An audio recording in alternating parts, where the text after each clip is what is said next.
Lonely Harry experiences awkward coronation moment. A major problem unveiled. In this video, I will discuss a surprising revelation during Harry's appearance at the recent coronation, shedding light on a significant issue he faces. Stay tuned as I bring you the latest updates on the royal family. Thank you for joining me, and have a wonderful day. If King Charles were to gather his family for a session of much-needed therapy, what advice would professionals offer him on dealing with the ever-troublesome Prince Harry, the Duke of Sussex? Despite various approaches employed by the royal family over the years, stern warnings, gentle coaxing, and portraying him as a cherished family member, nothing seems to have had any lasting effect on the Duke. If there's one lesson we've learned in the 2020s, it's that Harry knows how to voice his grievances as a Sussex. While Harry's outbursts may have caused some gnashing of teeth and introspection within the royal family, it now appears that a particular detail about his appearance at the coronation last month triggered amusement among the royals. Comedians like Chris Rock have lined up to poke fun at Harry and Meghan, and even South Park dedicated an entire episode to them. In a recent article in The Times, it is suggested that the royal family, at least on this occasion, joined in on the jesting. Let me paint the scene for you. 5 weeks ago, the world tuned in to witness a 74-year-old spend 2 hours donning and doffing robes while receiving various golden trinkets. A stirrup, a couple of bracelets, an old glove. Queen Camilla appeared visibly tense, much like Prince Andrew near the U.S. Embassy. Naturally, the entire royal family gathered to witness this momentous occasion, a mishmash of Hanoverian dress-up and remnants of Stuart-era ceremonial practices. Harry, too, made a perfunctory appearance, flying back to the UK for a brief period, primarily to witness his father's crowning before swiftly returning to California. After all, it was Archie's 4th birthday. Unfortunately for Harry, his attempt to put on a good show for his thunderous family was unintentionally derailed by the seating arrangement. Not only was the king's son placed in the third row, but he also found himself positioned behind Princess Anne, resplendent in her striking military uniform, including an exceptionally remarkable hat. And here lies the crux of the problem.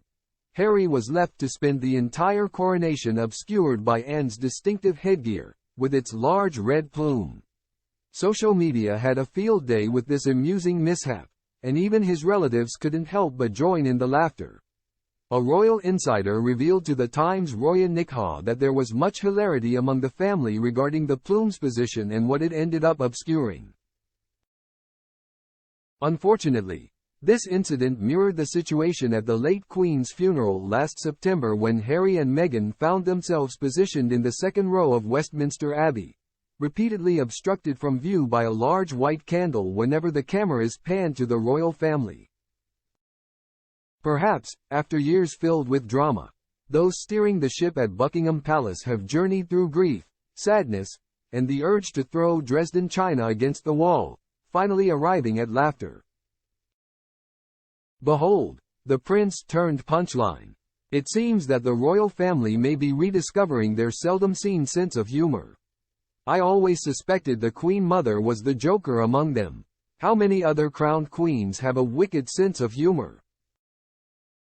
In May, the Sussex's paparazzi chase through New York nearly turned catastrophic. As that story started to unravel, friends of the royal family reportedly mocked the couple's version of events.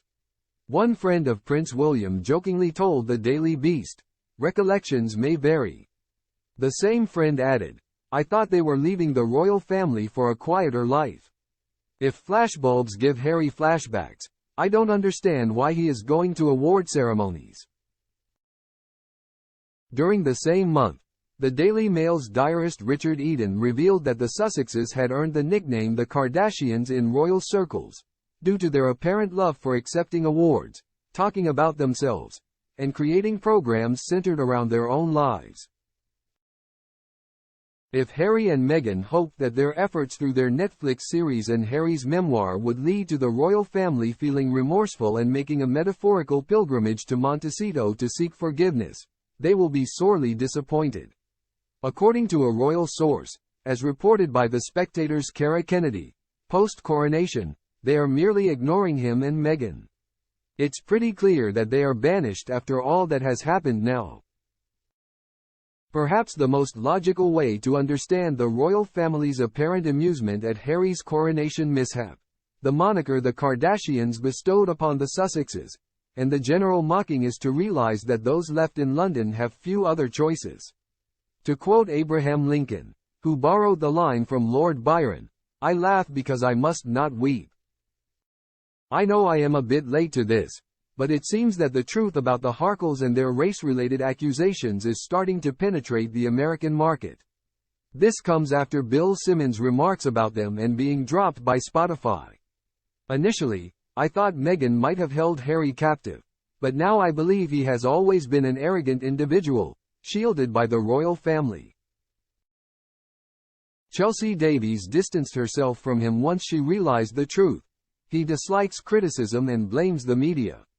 The late Queen did everything she could to accommodate the Harkles, but if we follow the trail, it becomes clear that they were planning their escape well before the wedding. There is footage of Oprah Winfrey and Gayle King Barker stating that the Queen knew about their departure. Only the timing and final destination were uncertain.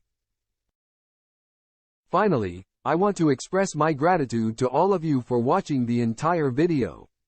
I hope you found it interesting. Please let me and everyone else know your thoughts by leaving a comment. I'll see you in the next video.